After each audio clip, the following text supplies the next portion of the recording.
ఆఖరికి 25 ఏళ్లు రాజ్యాధికారం నాదే అని వైఎస్ జగన్మోహన్ రెడ్డి గారు, వారి మీడియా, వారి అనుచరులు పదే పదే మాట్లాడుతున్న రోజుల్లో సర్వశక్తివంతుణ్ణి, నన్ను ధిక్కరిస్తే అణిచివేస్తా అని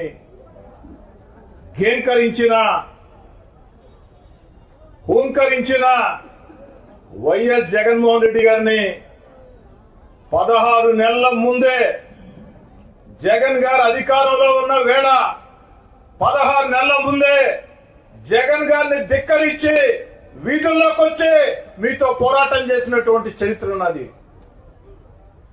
ఆనాడు కూడా చాలా బెదిరింపులు చేశారు. నన్నే కాదు, నా కుటుంబ సభ్యుల్ని బెదిరించారు. వాడెవడో ఒకడు నన్ను మా తమ్ముడిని బండి కట్టేసుకొని పోతాం, లేపేస్తా ఉన్నారు.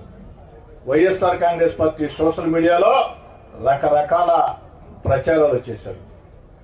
ఆ యొక్క బెదిరింపులకే భయపడిన వ్యక్తులని, జీవితంలో మేము తప్పు చేయం, ఎవరికి భయపడం, తప్పు చేయనప్పుడు ఎవరికి భయపడాల్సిన అవసరం లేదు, అవసరమైతే ఎవరితోనైనా ఎందాకైనా ప్రజా జీవితంలో ఉన్న వేళ ప్రజల కోసం, నా వెంట నడిచే నాయకుల కార్యకర్తల కోసం ఎవరితోనైనా ఎందాకనైనా కొండలనైనా బండలనైనా ఎదుర్కొనే తత్వం.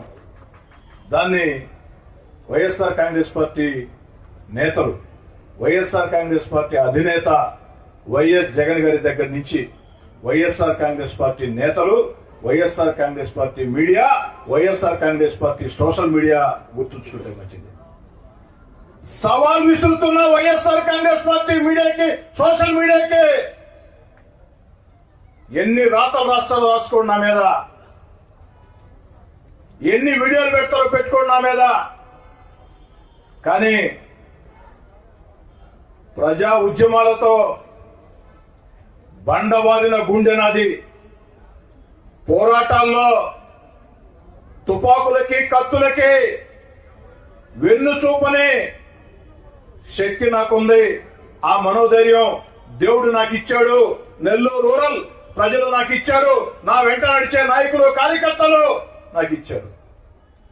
నేను అధికారంలో ఉన్నా, అధికారంలో లేకున్నా, కోటంరెడ్డి శ్రీధర్రెడ్డి మా కుటుంబ సభ్యుడు అని నా వెంట నడిచినటువంటి వేలాది మంది కార్యకర్తల్లో నా మీద విశ్వాసం ఉన్నంత కాలం ఖచ్చితంగా ప్రజా జీవితంలో కొనసాగుతాం.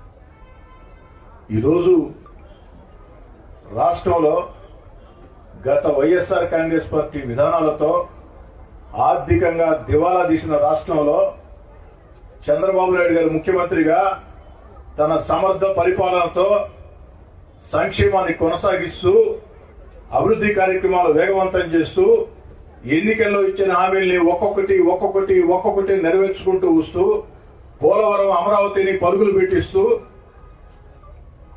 ఆంధ్రప్రదేశ్ ని అగ్రగామిలో నడిపిస్తూ, మన బిడ్డల ఉద్యోగాల కోసం పారిశ్రామిక పెట్టుబడులని ఆకర్షిస్తూ, సమాజంలో బాధ్యత పెంచేదానికి P4 బంగారు కుటుంబాలని తీర్చిదిద్దే కార్యక్రమాలు చేస్తున్న చంద్రబాబు నాయుడు గారిని చూసి మీకు ఒక అక్కసు,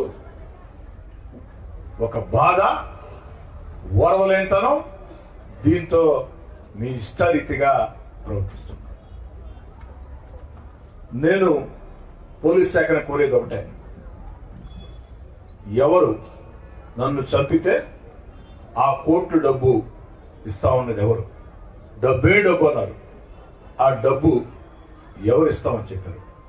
దయచేసి దాన్ని తేల్చండి.